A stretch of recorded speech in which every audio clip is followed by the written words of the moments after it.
ताज्या घडामोडी पाहिजेत तर मग C24 या आपल्या YouTube चॅनलला लाईक करा, शेअर करा, सबस्क्राइब करा आणि बेल आयकॉनवरती क्लिक करायला विसरू नका।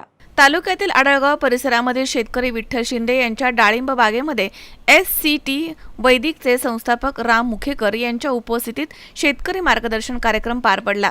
यावेळी त्यांनी तालुक्यातील विविध भागांमधील शेतकऱ्यांच्या शेतांना आणि गोठ्यांना भेट देत वैदिक शेती, मातीचे आरोग्य आणि नैसर्गिक शेती पद्धतीबाबत मार्गदर्शन केलं। यावेळी बोलताना राम मुखेकर यांनी शेतकऱ्यांनी सर्वप्रथम जमिनीच्या सुपीकतेवरती लक्ष केंद्रित करण्याची गरज आहे असं म्हटलं।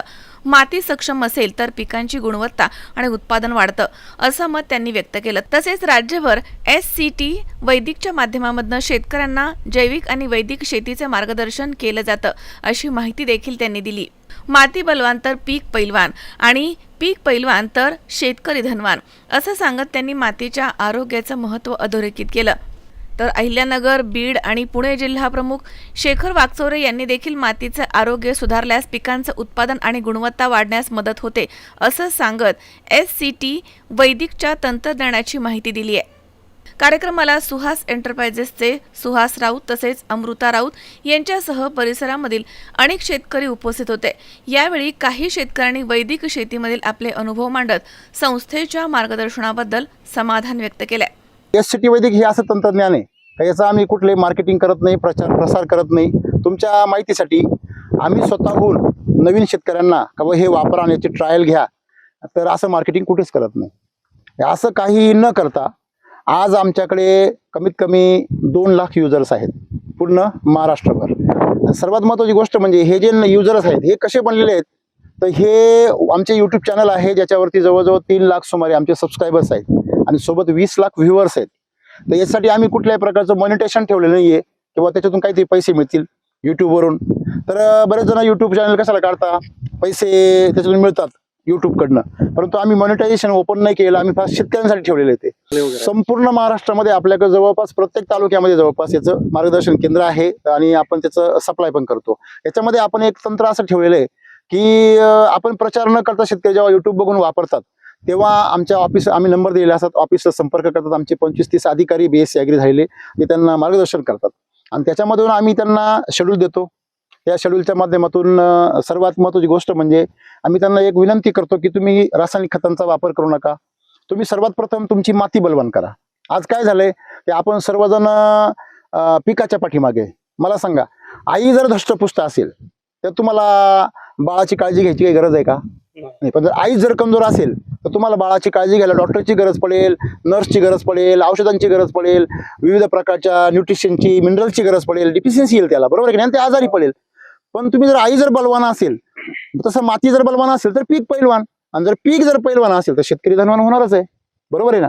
मग हे सूत्र घेऊन आम्ही आपल्या ज्या देशातली जी पारंपरिक 5000 वर्षापूर्वीची वैदिक शेती आहे तिच्यामध्ये ऋषीमुनींचे जे काही फॉर्म्युला आहेत त्याच्यावर आधारित आम्ही शेती जी आहे ती मातीमधल्या सॉइल फूड वेव्हवर, म्हणजे अन्न साखळी जी मातीमधली आहे जी आज मरून गेलेली आहे, त्यामुळे आपण माती निर्जीव झाली म्हणतो, माती नापीक झाली म्हणतो, मग ती माती परत आम्ही सजीव आणि सुपीक करण्याचं तंत्रज्ञान शेतकऱ्यांना शिकवतो। आज प्रक्रिया अशी होते की रासायनिक खतांनी तात्पुरते रिझल्ट मिळत आहे, पण त्याचे रेसिड्यू फळांमध्ये, पिकांमध्ये, भाज्यांमध्ये यायला लागले, मोठ्या प्रमाणात रोगराई वाढलेली आहे। आज जी परिस्थिती पिकाची आहे शेतकऱ्याची तीच परिस्थिती ग्राहकाची आहे। मला सांगा, ग्राहकाच्या जीवावर शेतकरी आज मोठा आहे, बरोबर की नाही? शेतकरी पिकवतो, ग्राहक खातो, पण ग्राहक बी पैसे देतो। पण ग्राहकाचं आरोग्य जर खराब झालं आणि तो जर पैसे देण्याच्या लायक तो आज तो पैसा कुठे जातोय? सगळा दवाखान्यांमध्ये। ग्राहकाचा पैसा कुठे चाललाय? दवाखान्यांमध्ये। तोच पैसा सगळा जर शेतकऱ्यांकडे आला तर शेतकरी पण सदन होईल आणि ग्राहकाची पण विकत आणि महाग विकत घेण्याची क्षमता वाढेल। पण याच्यासाठी शेतकऱ्यांनीच काय केलं पाहिजे? आता आपण चर्चा केली त्याप्रमाणे शेतकऱ्यांनी आपलं पीक अमृत पिकवलं पाहिजे। जसं आता या शेतकऱ्यांनी मला प्रश्न विचारला की सर केमिकलचं आणि तुमचं वैदिकचं मार्केटमध्ये एकाच बाजारात जातं, तर याचं उत्तर आहे नाही। का? कारण वैदिकवर आमचे जे शेतकरी भाजीपाला पिकवतात त्या सगळ्या शेतकऱ्यांची आज कंडिशन अशी आहे का त्यांना लोकल मार्केटला फिक्स रेट मिळतो, कारण त्यांच्या मालाची चवच अशी आहे। आम्ही SCT वैदिक आरोग्यम फूड्स म्हणून संस्था काढली आहे, त्या माध्यमातून आमच्याकडे करोडपती लोक येतात, जो बाजार सांगू त्या बाजारामध्ये भाजीपाला खरेदी करतात आणि वस्तुस्थिती आहे। परंतु शेतकऱ्यांना नेमकी हे कसं पिकवायचं आणि त्याचं मार्केट कुठे आहे याच्या बाबतीत कुठलाही प्लॅटफॉर्म अवेलेबल नाहीये। तो उभा करण्याचा आमचा आता मानस आहे आणि आम्ही सुरू करतो। ऑर्गॅनिक शेतीमध्ये उत्पन्न जास्त निघत नाही हे सत्य आहे। आणि का निघत नाही? कारण ऑर्गॅनिक शेतीमध्ये आपण वेस्ट वापरतो। वेस्ट म्हणजे शेंगदाणे तुम्ही खाणार, टरफल तुम्ही याला पीक ऑर्गॅनिक देणार, तुम्ही बाजरी तुम्ही खाणार आणि तुम्ही ते ताटं त्या याला देणार. म्हणजे ऑर्गॅनिक मध्ये आपण वेस्ट वापरतो. पण आम्ही काय सांगितलं की आपल्या वेदकाळामध्ये वैदिक शेती होती, त्या काळामध्ये ते बेस्ट वापरायचे. म्हणजे काय, आपण तूप खातो, आपण मध खातो, ते द्या पिकाला. अशा प्रकारचं ते तंत्रज्ञान त्या काळामध्ये होतं. म्हणजे पिकाला आपल्या बरोबरच समजायचे, आपल्यासारखं जीव समजायचे.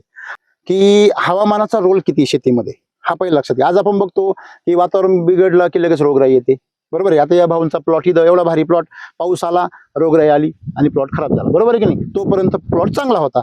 आता तुम्हाला काय वाटतं की हे बेल तुम्ही वातावरणावर फाडू राहिले, पण वातावरणाचा प्रत्यक्ष रोल किती आहे मातीवरती. शेतीमध्ये वातावरणाचा रोल मित्रांनो फक्त 10% आहे. 90% रोल हा मातीचा आहे.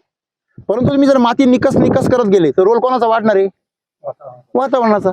म्हणजे माती निकस होऊन गेल्यामुळे वातावरणाचा रोल वाढलेला आहे. मग तुम्ही तुम्हाला जर मातीचा रोल जर वाढवता आला तर तुम्ही वातावरणाचा रोल आपोआप काय होणार आहे, कमी होणार आहे. मला सांगा, तुम्हाला हे झाड दिसतंय, पण मला हे झाड नाही दिसत आहे. मला झाड हे फॅमिलीचं एक मेंबर दिसते, मग त्याची फॅमिली कुठे आहे, मातीत आहे. मातीत त्याची फॅमिली कोण आहे, गांडूळ आहे, जीवाणू आहे, मित्र जीवाणू आहे, ट्रायकोडर्मा आहे, सुडोमोनास, बॅसिलस आहे, तुमचे सगळे PSB आहे, KMB आहे, तुमचे ॲझोटिबॅक्टर आहे, ते सर्व हे जीवाणू आहे. त्याच्यानंतर आर्थ्रोपॉड्स आहे, त्याच्यामध्ये नेमॅटोड्स आहे. हे सर्व जे आहे हे सर्व मित्र आपण आहेत आणि शत्रू पण आहेत. मग आज तुम्ही जर रसायन खाऊ घातली तर शत्रू स्ट्रॉंग होणार. याच्यामध्ये तुम्ही जसं मगाशी म्हणले की सरकारनेचा रोल असा आहे की सरकारने हे जे तंत्रज्ञान आहे याचा अभ्यास करण्यासाठी तुम्ही काही टीम नेमा, तुम्ही त्यांचे ट्रायल्स घ्या, बरोबर. आम्ही सर्व सहकार्य करू आणि याचा जर वापर सगळ्या देशाला होत असेल, मी तर म्हणतोय, मला तर एवढा आनंद होतो का हे तंत्रज्ञान एवढं मोठं आहे. हे जर वापरलं गेलं तर जागतिक महासत्ता बनण्याचं जे स्वप्न आहे मोदी साहेबांचं, दुसरं एक स्वप्न की शेतकऱ्यांचं उत्पन्न दुप्पट करणं. मला आनंद होतोय सांगताना का शेतकऱ्यांचं उत्पन्न आम्ही दुप्पट नाही, चौपट केलंय आणि आतापर्यंत असे हजारो शेतकरी आमच्या समोर उभे आहे. टेक्नॉलॉजीने शेतकऱ्याचं आर्थिक बजेट कसं वाढणार आहे, त्याचा आर्थिक फायदा वाढणार आहे का, ह्याच्याकडे लक्ष देण्यासाठी AI बरोबर आपण हे बी लक्षात ठेवलं पाहिजे की शेतकऱ्याच्या समस्या मुळासकट संपण्यासाठी मातीवर काम करण्याची गरज आहे. आणि म्हणून जर माती बलवान तर पीक पैलवान, आणि पीक पैलवान झालं तर शेतकरी धनवान होईल. आणि शेतकरी जर धनवान व्हायला लागला, तो जर 1 एकरामध्ये गॅरंटेड 5 लाख रुपये कमवायला लागला, तो जर लखोपती आणि करोडपती व्हायला लागला, तर का नाही ही सगळं लोक इकडे येणार. आणि माझ्याकडे आतापर्यंत मोठमोठे IT इंजिनियर्स, मोठमोठे अधिकारी आमच्याकडे येतात. त्यांच्याकडे भरपूर पैसा आहे पण त्यांच्याकडे आरोग्य नाही आहे. घराघरामध्ये कॅन्सर आहे. मग ते आम्हाला म्हणतात, साहेब पैसे आमच्याकडे भरपूर आहे पण आरोग्य नाही आहे, आम्हाला आरोग्यासाठी शेती करायची. मी सगळ्या तरुणांना एवढंच सांगतो की तुम्ही फक्त आरोग्यासाठी नाही, तुमच्या आर्थिक स्वास्थ्यासाठी सुद्धा ही शेती करा. तुम्ही आर्थिक संपन्न पण होऊ शकता आणि आरोग्य संपन्न पण होऊ शकता. ही दुहेरी जी काही ताकद आहे ही फक्त वैदिक शेतीमध्ये आहे, आपल्या भारतीय तंत्रज्ञानामध्ये. एवढंच मी सगळ्या जगाला सांगतो. नमस्कार शेतकरी मित्रांनो, आज आपण श्रीगोंदा तालुक्यामध्ये आहे आणि SCT वैदिक हे जागतिक दर्जाचं तंत्रज्ञान आहे.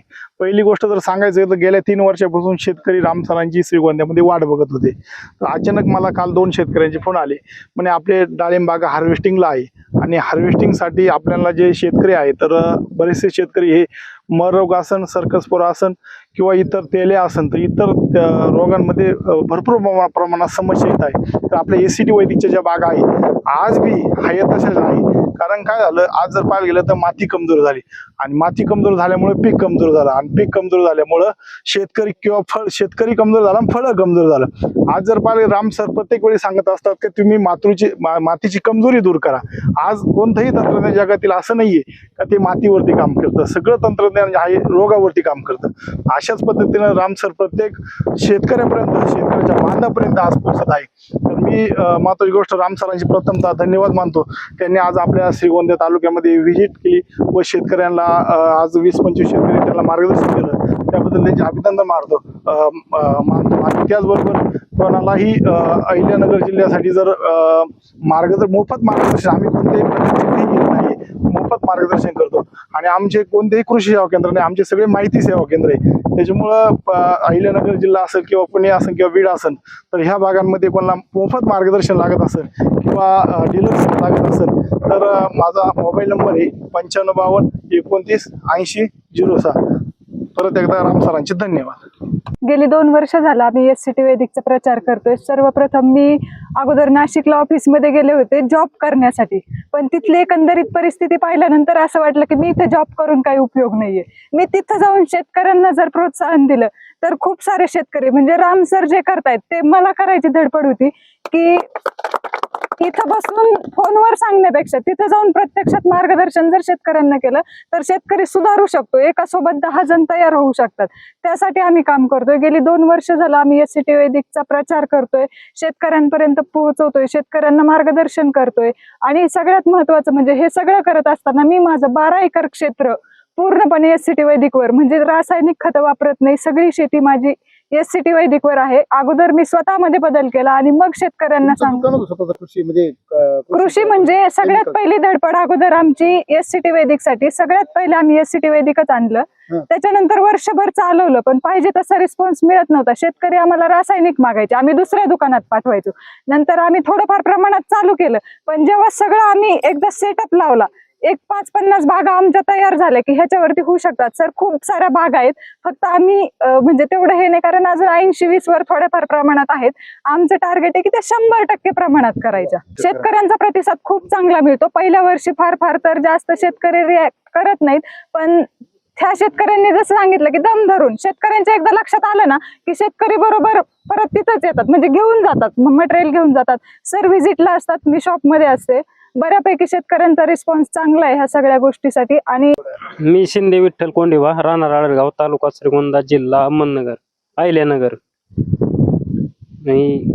राम मुखेकर सर हे यांच्या मार्गदर्शनाखाली SCT वैदिक वापरतो मी आणि डाळिंब पिकासाठी वापरतो आणि खूप छान रिझल्ट आहे मला. कधीपासूनची बाग आहे तुमची, कधी लागवड केली होती? मी बाग लावलेली आता 2 वर्ष झालेले आहे आणि SCT वैदिकचे पूर्ण 3 बेसल डोस केलेले आहेत आणि फवारणी वगैरे कमी लागते. सुहासराव सर येतात श्रीगोंद्याचे, ते भरपूर वेळा येतात, व्हिजिट करून जातात. मी मजुरी बी करतो, त्याच्यामुळे ते येतात, व्हिजिट पाहतात, फोन करतात, माहिती सांगून जातात. मी इतर शेतकऱ्यांना सांगू इच्छितो की SCT वैदिक हे 100% ताकदीने वापरलं पाहिजेत. मी योगेश सोनोने, वांगदरी तालुका श्रीगोंदा, जिल्हा अहिल्यानगर. मी मिल्क चार्जर जनावरांसाठी वापरतो. त्यांच्या जनावरांवरती चकाकी, गोचिड वगैरे काही होत नाही आणि कसल्याही प्रकारचं डॉक्टर येत नाही गोठ्यावरती. कोणी सल्ला दिला? ही रील पाहून माहिती मिळाली आणि मग राऊत सरांकडून ही प्रोडक्ट वापरायला चालू केलं. त्याला तुमचा कसा काय फायदा झाला? फायदा असा झाला की सर्वजण म्हणतात की गिर गाई ही परत गाभण राहत नाही, तर माझी डबल गाभण झालेली आहे.